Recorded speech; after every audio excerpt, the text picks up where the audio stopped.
Welcome to the BPM Method Podcast with myself, Deepesh Mandalia, as your host, founder of the BPM Method, and also now author of the BPM Method book, which is now available on Amazon if you want to go deeper into how I run my ads. Now, this podcast series is aimed at going deep into advertising, deep into marketing, into human psychology, and all the things that come into buying and selling online, but we also go into life as an entrepreneur as well. So one of the things for me is advertising has created a different life for me than I maybe expected. And I want to bring in guests that have also gone through similar transformations and have expertise in advertising, marketing, and all the cool things that we like to learn about, but can also give some good life advice as well. And I'm really pleased that my first guest is Dimitris Skiadis. He was my first guest in 2018 when we first launched this podcast, which we're now relaunching. And it's also interesting because I think we're very similar in our values, in the way we've kind of gone through life and the way we see life as well. So without further delay, Dimitris, welcome to the podcast. Thank you very much, sir. It's a great pleasure. I actually realized when you said that I was the very first guest, one thing, I'm like, damn, okay, that was nice. I didn't know, I didn't remember at the time. And Absolutely. the other thing I just realized is like 2018, I had it in my mind that it was like 2, 3 years ago, but it's like seven.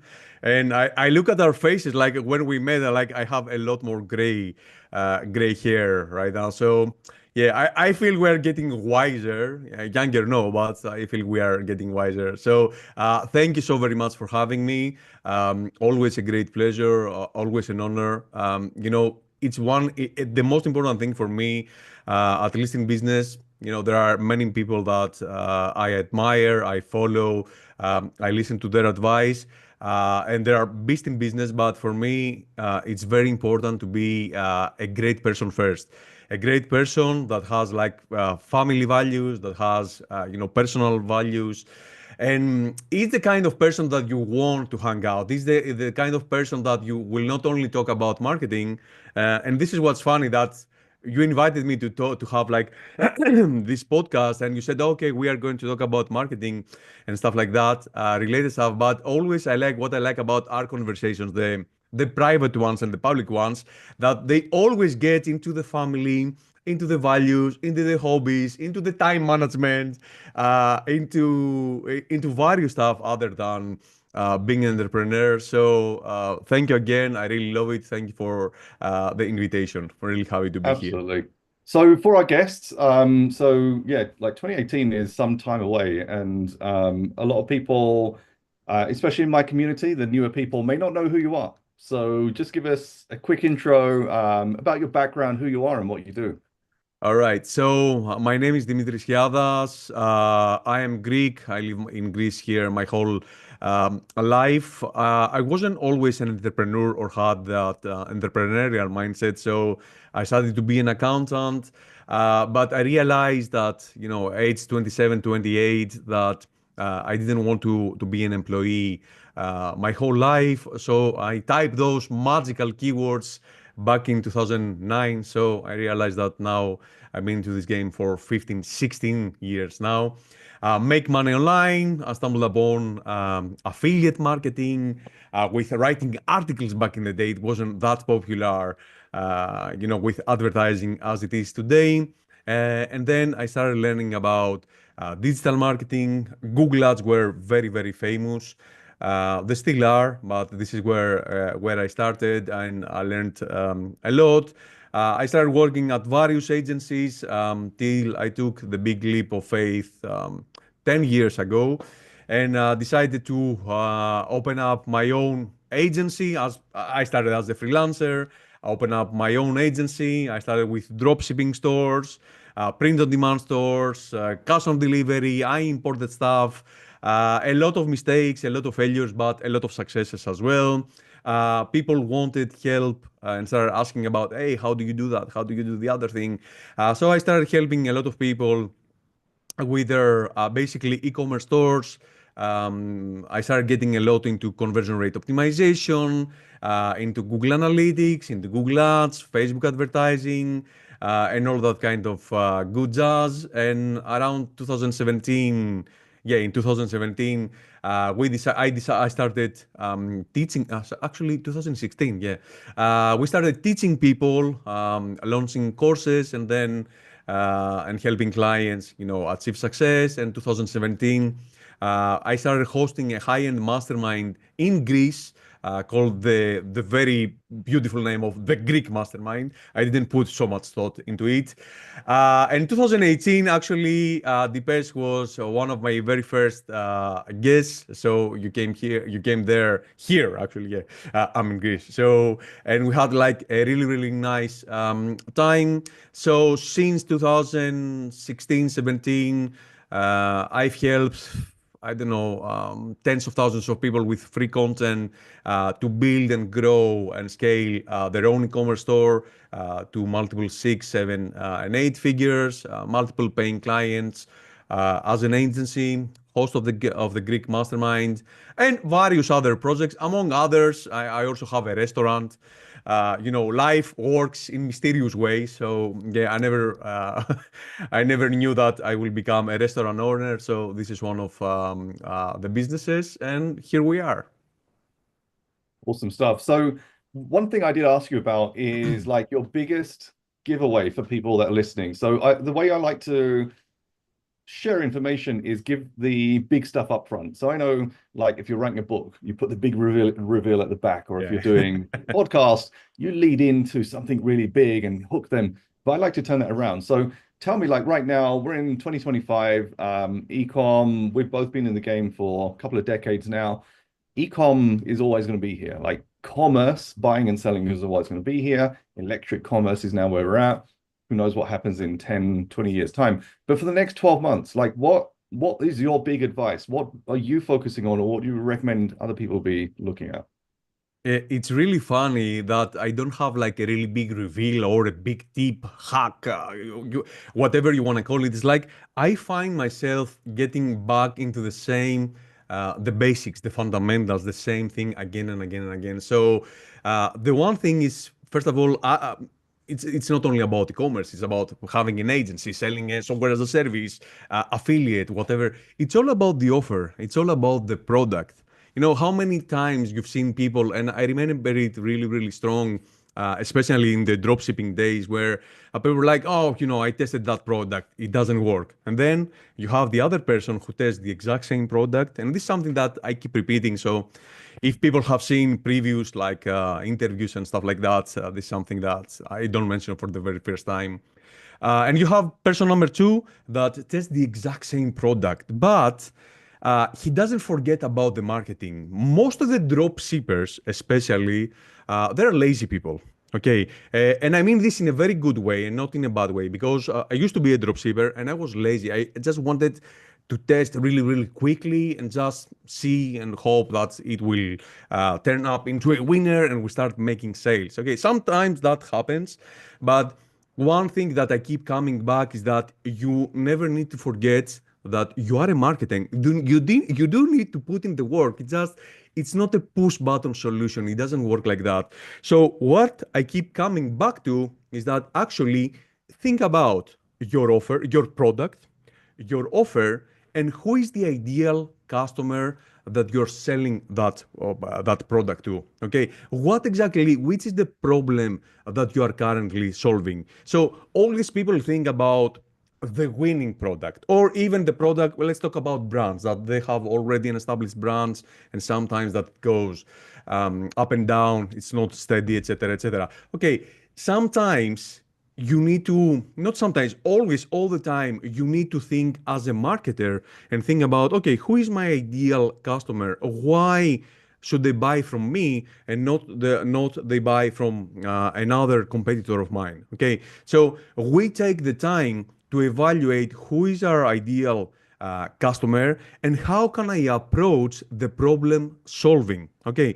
so think about it like that. Let's say that I have a coffee right in front of me. Okay, a coffee is really, really simple. It's only like €2. Why do you buy coffee? Because I want to wake up, or I want to feel good, or I want to concentrate. Okay, so the coffee doesn't really, we don't really to put too much thought into it. But when someone is selling a perfume, And if you've seen all the commercials of perfumes, for example, they never have to do with the actual perfume.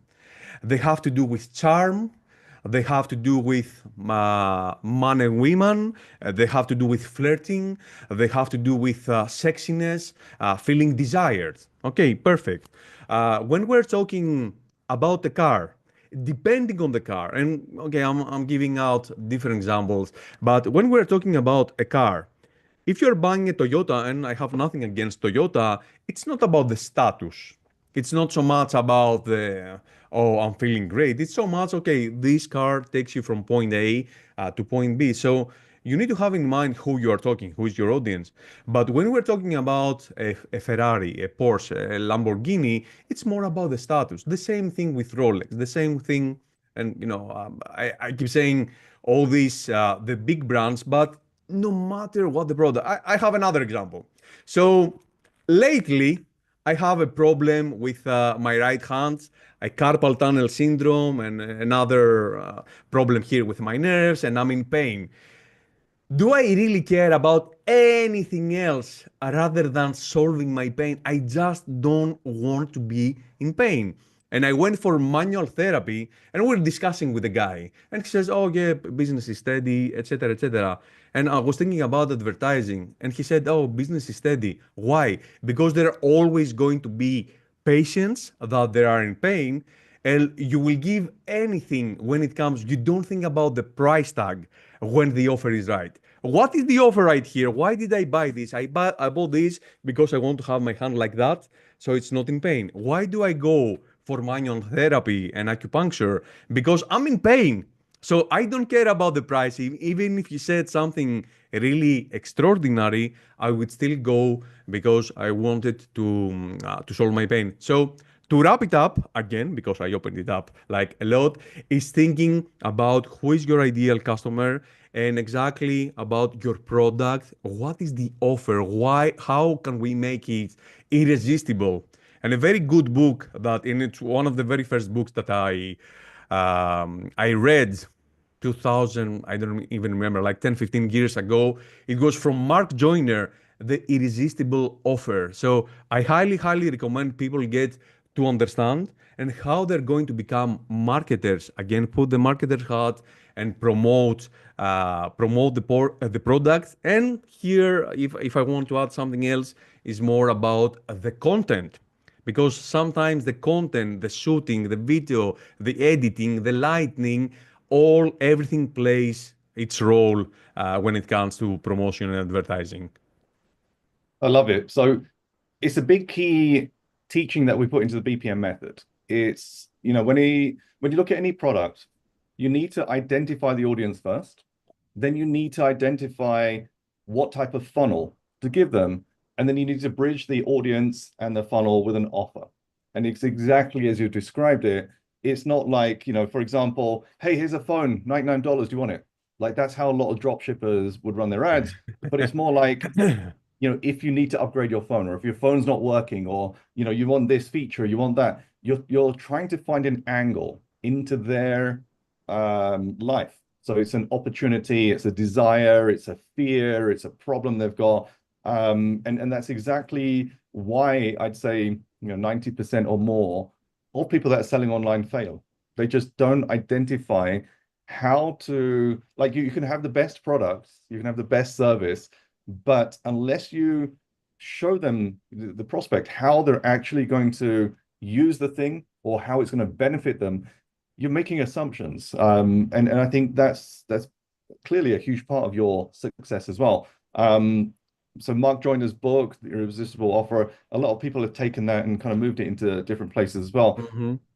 Tell me a bit more about, like, if, let's say, for example, someone comes to you and says, hey, look, I've got this e-com product and it's not selling.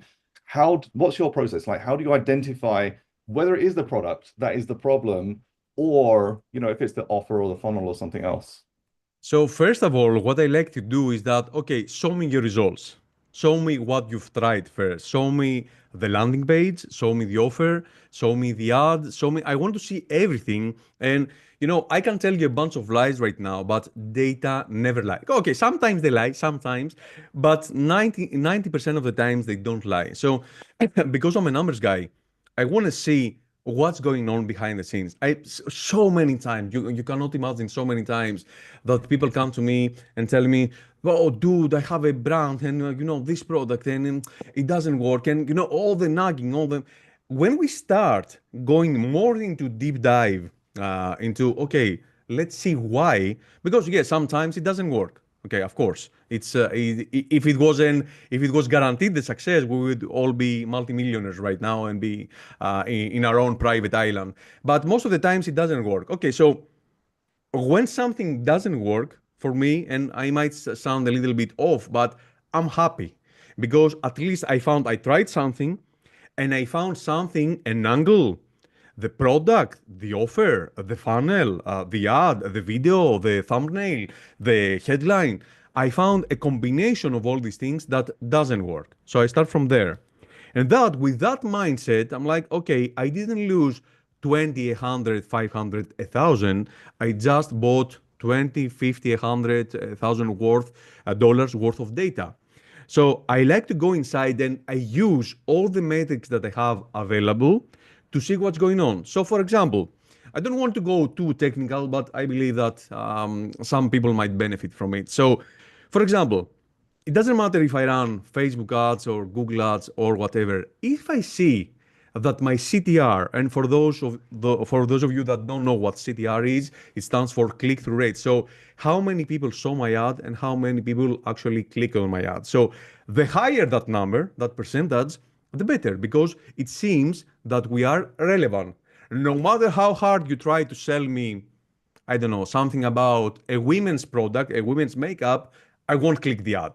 Or maybe I will click the ad because I want to study, but me and Deepesh, we are we are nerds when it comes to that. But we are not the ideal audience. So when I see, for example, I see CTR as it's a vanity metric, but it's an important metric because it's the very first, is the most, the very first metric that I can take a look without having any add to carts and initiate checkouts, purchases, ROAS and stuff like that, that at least I know if my ad connects to the people. So I will look at the CTR. If my CTR is good, and I have like a CTR of 3, 4, 5 and above, it means, okay, that on some good level, people are connecting. Great so far. Then I go to the landing page itself. Okay, I like to install things like Hotjar or something, similar. Like, okay, how much time do people spend on the website? Do they land and they leave out in 2 seconds? Okay, that's a bad sign. That's a very bad sign. But so I started looking at things like CTR. What's the average CPC I'm paying? Although to me, CPC, it's irrelevant. It's not 100% irrelevant, but to me, it's irrelevant because at the end of the day, what I really care is about how much money do I pour into my ads and what is my ROAS, my return on ad spend. So if I can put $1 and know my numbers and I can have like $3 back, that means that if I put 1,000 and the numbers stick, I can have 3,000. All right. So I will look at the CTR, I will look at the CPC, the CPM as well, but it's not in my very first things that I will look at. I will look at my landing page. I will look at my offer. Okay. Do people stick? Do people click? Do I have any add to carts? Do I have any initiate checkout? If I have any purchases, is it profitable? What is my ROAS? So basically, I start looking all the numbers in the customer journey, and I start looking at the numbers and I start thinking, okay, I try to see where is the problem. So, for example, we had a great client a couple of years ago. He had a great product, great pricing, great offer. It was around, if I recall, something like $60, $70, the AOV, average order value, which was really good.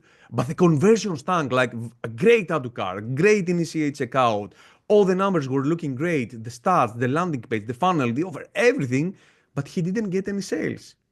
And we realized that one of the main factors, and that's more than 80% of the people who look into this factor, it had a very, very high shipping price.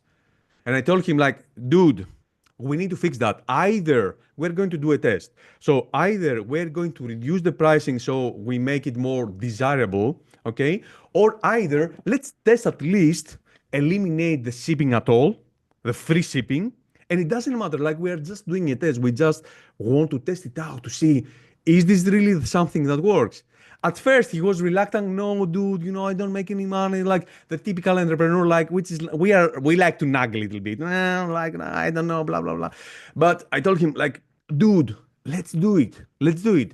So we test in the beginning, and we say, okay, free shipping.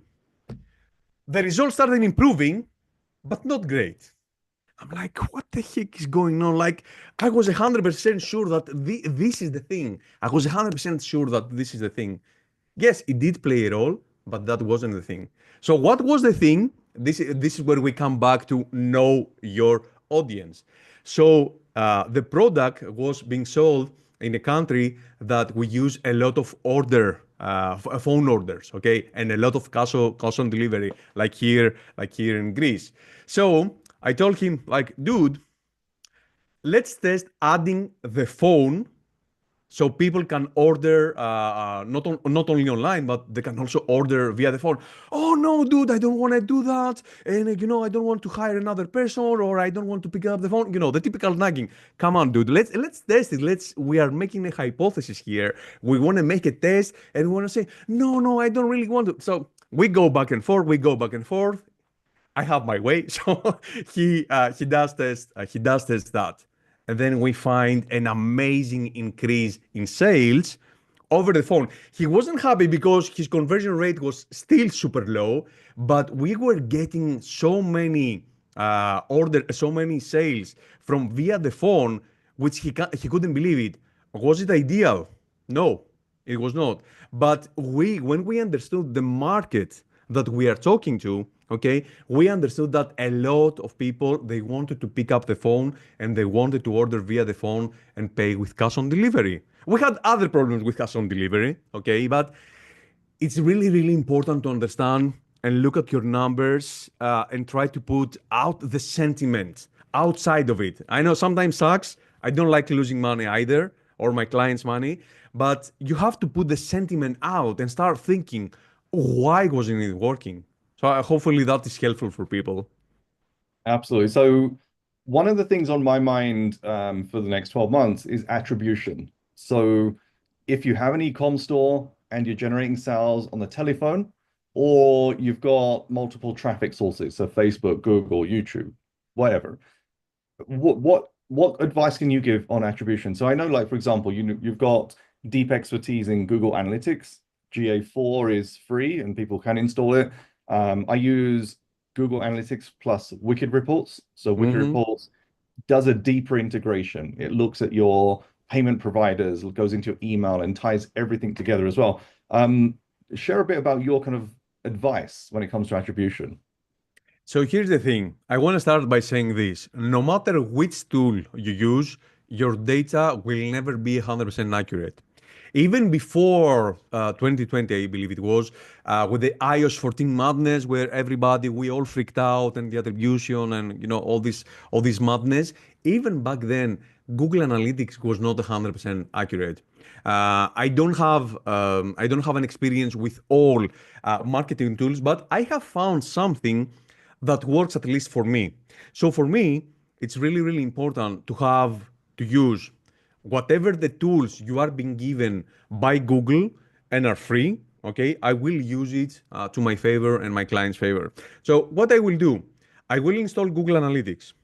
I will install Google Tag Manager. So I will try to track in every possible detail all the things that do matter for my business. So what do matter for my business as an e-commerce store owner? I do like to see, okay, the view content, add to cart, initiate checkout, where people are dropping, if I have any offers, any coupons. We like to use coupons a lot because with coupons, it's much easier to track it. And then there are tools like Triple Whale, or Red Track, or Hyros, or there are a couple of more tools that some of them, and there is a big fight between all the owners, and I don't want to put disrespect into anyone, but I do believe that no one has 100% accurate solution. So I like to go with what is 90% accuracy. And for me, that is good enough because I don't look only as attribution and the data, I look at the overall experience of the store. I look, okay, one thing that, okay, Triple Whale, for example, they can say they can attribute that sale on the add to cart, but it attributes only specific when it comes to paid advertising. What happens if I go into guerrilla marketing and I start shouting, "Hey, I have the best store ever! Come on, come buy with me!" I go naked out the streets. I won't do it, don't worry. But you will see me on TikTok. But if I go guerrilla marketing and I start getting like these crazy actions, or I have like email marketing, or I have traffic driven from affiliates, from influencers, from whatever TikTok, YouTube, whatever shorts. It doesn't really matter. So I like to see all my metrics as a whole. I like to see. I don't like to see that. And I said, okay, I'm spending Facebook ads, so because I'm spending there most of the money, I will put the most attention there. Yeah, I'll put the attention there, but I like to see overall how my store is performing and what is the add to cart, and I like to compare what Google Analytics and what Shopify dashboard is giving me. Okay, and then still I'm going to have like a little miss of percentage, and it's really another thing that's really important to look at the lifetime customer value and look at the whole customer journey. Some of the people, and I will finish with that. Some of the people think that, oh, I saw an ad on Facebook, I clicked, I bought, end of story. It doesn't work like that, usually. Okay, this is why we have a great conversion rate of 5%. What happens with the rest 95%? So usually how it goes is like, oh, very nice ad. I click, oh, very nice. It's not the right time. I go ahead and do my other thing, Facebook, Instagram. Then I get hit by remarketing. I'm like, oh, okay, let me check that again. Oh, that's nice. Yeah, I'll think to buy it later. Then after a week, I think, oh, what was the name of that brand? Let me Google it. People start Googling it. Then you get hit with remarketing ads on Google. Then you see the display. And then you remember and you go directly. So you see the direct sale. And then you see www dot whatever, the store. Oh, I got a direct sale. Not really. Not really. You didn't get a direct sale. So people, they had to go through the whole customer journey and go ahead. We had people that bought after 3 months, after four, after five, after six. It doesn't really matter.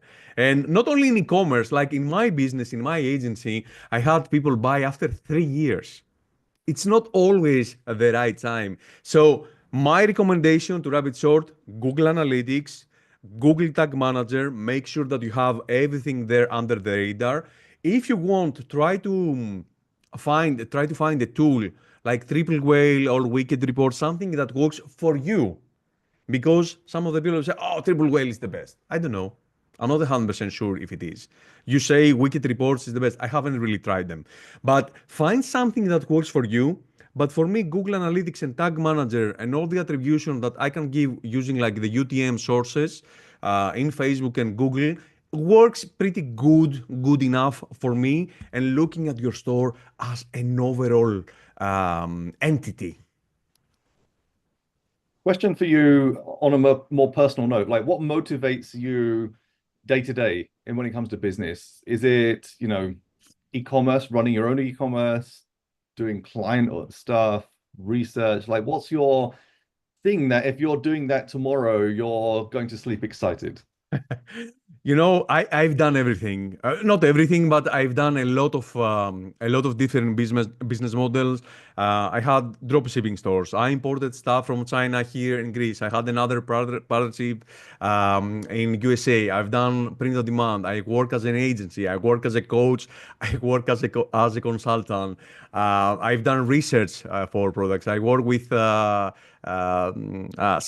conversion rate optimization, and it has like its own thing, its own beauty.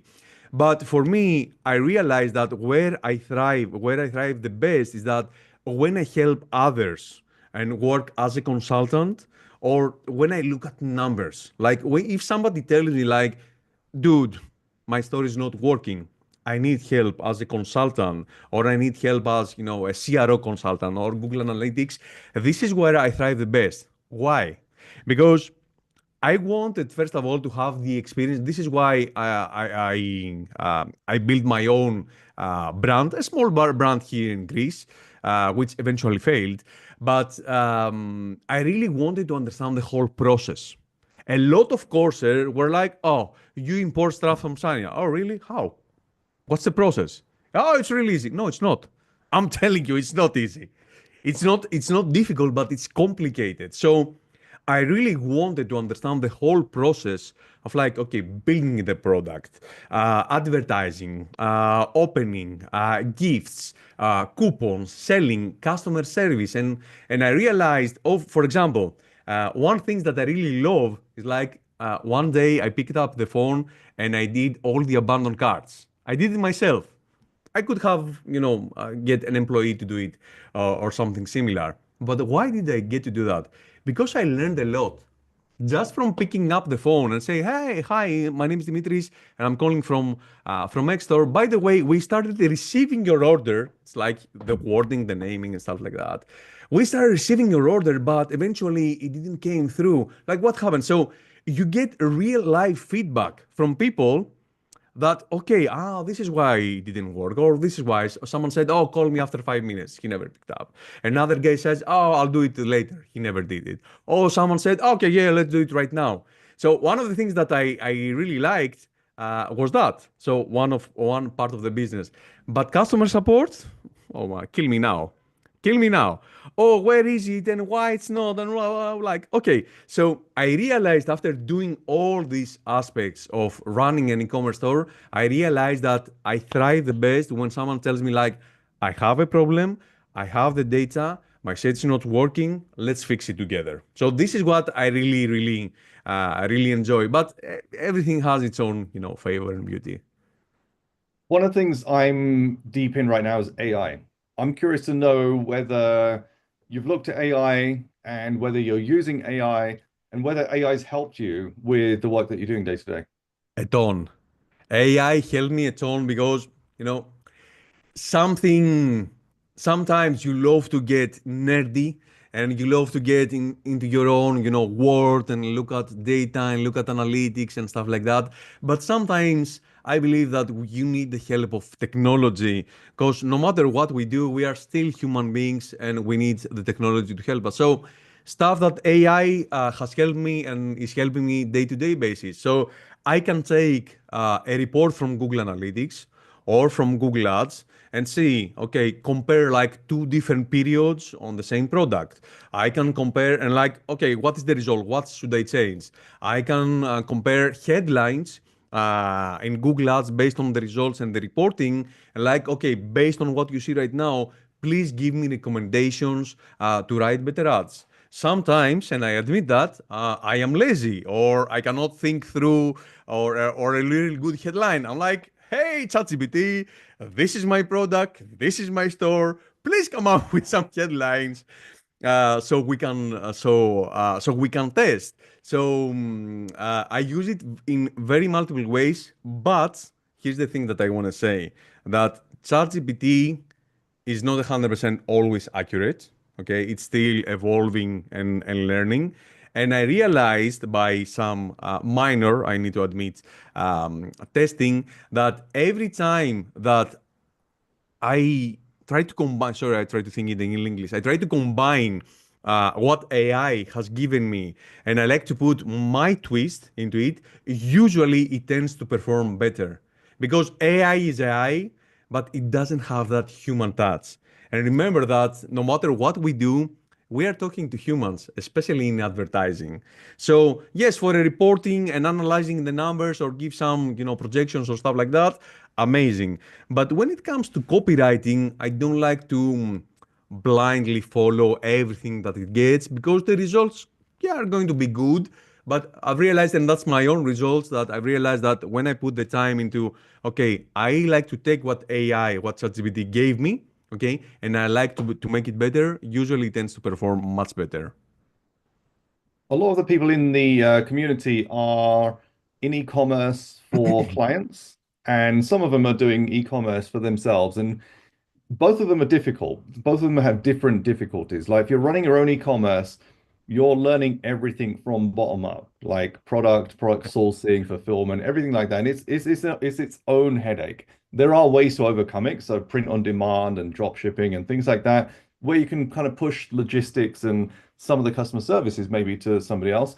Then you've got the client side, which is I want to help a client grow their e-commerce store, but then that comes with other things. You need to find a client, you need to get them results and things like that. Is there any advice? Because I know you've done both. Like, is there advice you can give to people who are, within the first year of their journey on how to tackle both of those? So that's an amazing question. So I've done both, and I gotta tell you from my experience that there is not a perfect scenario. All of them, no matter what type of business you are going into, either you work as an agency, freelancer, consultant, coach, you write books, affiliates, whatever, you are going to face difficulties. And no matter what you do, always remember that, I see sometimes people say, oh, I got $1,000 today. Not really. If you think about it, you didn't make $1,000 today. You had 10, 15, 20 different people, 30, whatever the amount is, that bought something from you, that they trusted you with their money because they thought that your offer, your product, or whatever is it that you're selling, it suits their case. It's like it gives them a solution. So we need to start thinking that either you sell products or either you have to deal as an agency. No matter what you do, the money, you don't make it yourself. The money is be given to you by a client. Okay. And always I have found out that clients have their own challenges. Sometimes, and I'll tell you what I hate. When I was doing my own stores and drop shipping and print on demand and stuff like that, we always had people that they just didn't care. They bought the product, all good, all nice and fancy. But the problem is, like, you can have 100 clients that are perfect, but there can be only one that they can ruin your day or your week like entirely because they start telling you stuff when it comes to customer support or you know everything that has to do with e-commerce, that it can ruin your whole mood and fuck it, like take your money back. So sometimes I used to get things personal. Okay, so no matter what you do, don't take things personal. They are in their own journey. We won't get to charge them for murder or say anything bad about them. They are in their own journey. I'm not the one who is going to change their minds. I gotta admit, I made that mistake in the back, and sometimes you cannot figure things out. So if you are into the journey that you're selling stuff to people online, always remember that do your best. No matter what you do, you are going to have disappointed people. Don't take it personally. It's still part of the business. Sometimes you even lose money. Because you even lose money from the paid advertising. I had people that they order stuff with cash on delivery. We confirm the phone, they get there and they didn't accept the order. And then I called them back. He says, "Oh yeah, I'm sorry, I want it back." And I send it back the second time and they still don't accept it. So I lost like $4, $5, $6. Okay, I was pissed. I was really pissed. For the $5, $6, you're gonna say, yes, I was pissed. Because not only that I didn't make any money, but I lost money. Then I realized that if I want to be in this business, I gotta focus on where I can serve people the best, focus on having the amazing customer experience, a very good product, quality, good ads, marketing, etc., etc. And shitty things are going to happen. On the other side, okay, sometimes you don't get to control to get all the shots when it comes to working with a customer, because you are going to say your opinion, you are going to run the ads, but if the product page is shitty, if the photography is not good, if the video is not good, if the copywriting is not good, if the whole structure, if they don't reply to emails, the customer, right? If they don't reply to emails, if they don't pick up the phone, no matter what you do, no matter how good you are with Facebook advertising, Google advertising, no matter what, you cannot win. And guess what? 90% of the times, the entrepreneur, maybe not 90, but a lot of the times, the people who hired you, they're not going to say, yes, you're right. We are going to say it's our fault. No, they are going to blame it on the ads. Although they know, because it's like they have that ability that, oh, I'm paying you and you need to fix everything. It doesn't work like that. Okay, so another difficult thing to do is right here is how to get to challenge, not challenge, how to get to manage those people's expectations. I prefer to be upfront in the beginning and say to people, if I am going to make a client, yes, and your rent is due, you can say all sorts of things. I won't lie, I've done this again. But this is a really, really big mistake, because no matter what you do, you cannot make people happy. Some people, no matter what you do. So it doesn't matter if they pay you $40 for a product, e-com product, or they pay you 1,000, 2,000, 5,000 for that. Some people are not going to be happy. Some people are going to stop for their own reasons. Again, don't take this personally and think about and I'll leave you with that, which business model works for you the best. I have people that they tell me, dude, what you do with agency, I would never do. I have people that they say, I cannot run my own e-commerce store because of that. So also some people told me like, dude, come on, you consult so many people and you don't have your own channel. I'm like, yeah, I don't have it anymore, because I prefer to focus where I thrive the best, where I'm the best. And I'm the best, I believe I am the best when it comes to helping out people. So to leave you with that, like, don't take things personally, manage expectations, and every business, no matter what the business, is difficult. Being an entrepreneur is not an easy job. You see all the gray hair? Now you know. So that leads on to my next question. So entrepreneurship is difficult, but it's rewarding as well. And you go through phases of recognizing what's important to you in life as well. I was on your Instagram earlier this week, I think, and I was just looking at finding a picture to add to the podcast thing and stuff like that. Then I came across an image where you'd posted a before and after of how you look. So you've been working on your health and things like that. Just talk to me briefly about when that realization came that you now need to focus on yourself as well. So, for me, it was in the beginning, it was all about the money. Like when I started 10 years ago, I didn't think of anything else. I just was in a job, stuck in a 9 to 5, even though my very last job in the agency were very good people. I would work, at the office, but listening to music and do my own thing and have like happy customers. But I realized that wasn't for me. So my very first goal was like to quit my job, not even make money. My very first goal was to quit my job. When I quit my job, I realized that I need to make money. So I focused so much on making money that I neglected everything else. I started eating like crazy and didn't even think that, the results came, right? I started making some good money, traveling the world, being rewarded, bought a car, and, started doing all these investment things. Then I started looking at myself, and then I would pick up. I have like two young kids, two daughters.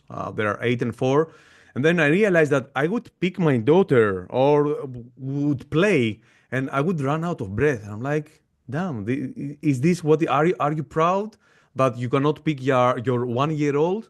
She was back then, and this is where it literally hit me. And I'm telling you, I'm not the best at having like I will never probably have abs or something like that, but or something similar, because I love food. Yes, I love eating the souvlakis and the Greek food and the burgers and the pizzas and stuff like that. But I said to myself, you know what? Yes, keep eating them. But also, you need to do something for yourself. You need to walk 7, 10,000 steps every single day. Do I do it every day? No, I don't. But at least I like to, I want to do it and to be, outside walking at least 3 to 5 times per week. Okay. Then I said, I love eating that. Okay, but I cannot be eating souvlaki and pizza and burgers every single day.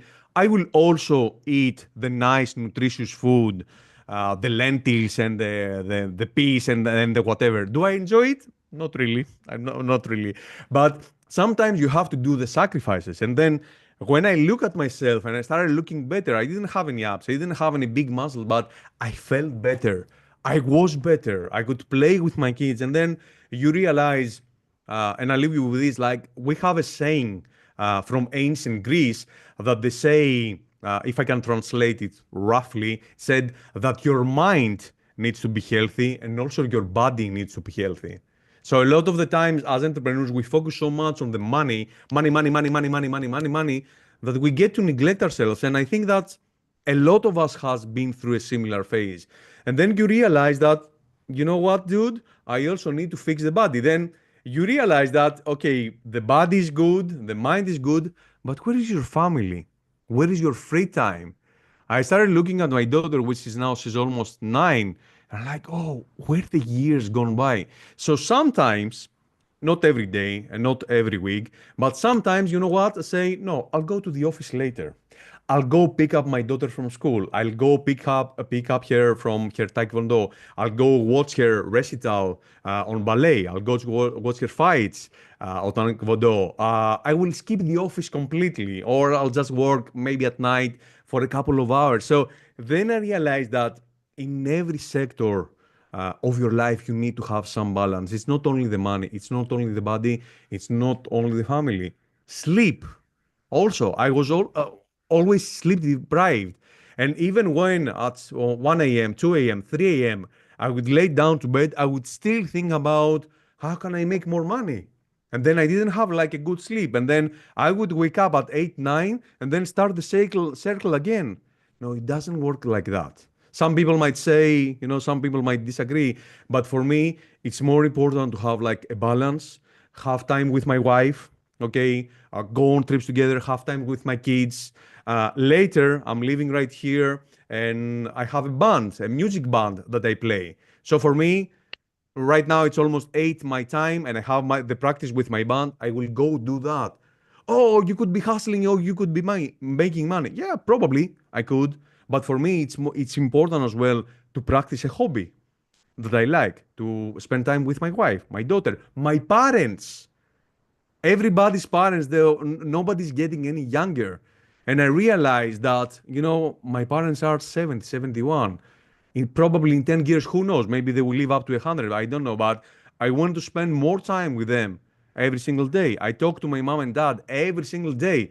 People might say, oh, come on, dude, like you talk with your mom every single. Yes, I do. And I'm proud because I want to be close to her. I want to visit them. So for me, it's more about balance and having that realization that not everything is going to be money. Money comes and goes. Absolutely. So I think that's a really good point to end the podcast. But before we do, one more question for you, because I enjoy cooking. And actually, FYI, we're having Greek chicken today. I found a really nice recipe, marinated the chicken yesterday.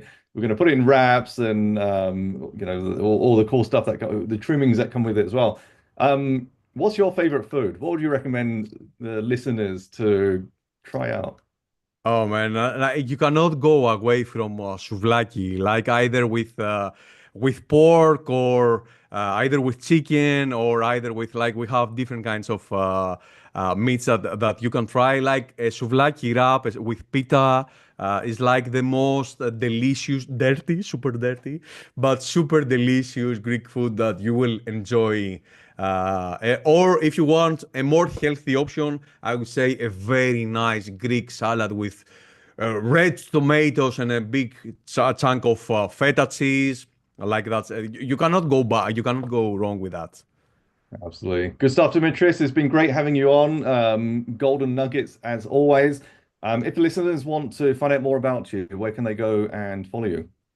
So we have the agency which is called digitalclients.com, and we handle everything from Facebook and Google advertising, funnel copywriting, and stuff like that. Also on Instagram, dimitris.skiadas, but also I think we forgot to mention that to the people that if you want to be a little bit more intimate, in a good way, okay, don't get us wrong. We actually, Deepesh and I, we are co-hosting together the Greek Mastermind, where the Greek Mastermind is an event, a very very small event for 14 people in Greece, in Zakynthos Island, if you know the famous shipwreck beach with the actual shipwreck where a lot of people do skydiving and stuff like that. So this is something that I started in 2017. We've done a handful of events there, and 2018 was the best there as my guest. And now we are co-hosting. It's on April 29th. It's going to be for 5 days, 4 nights. We host you. You have your own. It's in a very, very beautiful villa that it has like hot tubs, pools, pool table, jacuzzi, and stuff like that. We have private chefs cooking, and we have people coming from all over literally from all over the world, all over in all continents. And here's the thing, these people are not beginners. They're just trying to start a business. These are people who have established e-commerce stores. They are established entrepreneurs. We had people that they do a minimum of like 100K per year, but that's the very, very low minimum. But we have even people that do $90 million per year with their e-commerce businesses. So me and Dipesh, we are co-hosting. So if you want to join us, we have a link. Dipesh will share that for you. And here's the thing that we have been doing this for so many years, and the caliber of people that come are on a super, super high level that we get to spend 5 days together. We tour around the island. You have your own private room. We eat together, sleep together. Not sleep together, sleep in the same room. I mean, in the same villa. We have to be politically correct, right? So we have a very nice time. We talk about business and we talk about how you can grow your online business. It's a very small, intimate event, 14 people only. It's not like 500. So you pay a fee and you cover everything. We cover everything for you.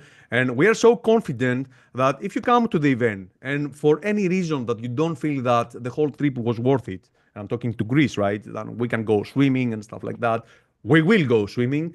We offer 100% ROI guarantee. So if you're not happy for any reason, we even eat up all the hard costs and we'll give you your money back, because we want to have a super small, intimate event where we help each other grow. Every attendee is an experienced entrepreneur, has been running e-commerce stores for many, many years and has multiple 6, 7, and 8 figures in results. So if you want to learn more, Dipesh has the link, and maybe we'll see you there. Who knows? Amazing. Thanks, Dimitris. It's been a pleasure having you on. We will connect again soon, I'm sure. We'll be sharing links and summaries from the podcast as well. This has been the BPM Method Podcast with your host, Deepesh Mandalia. Thanks for joining us, and we'll see you on the next episode.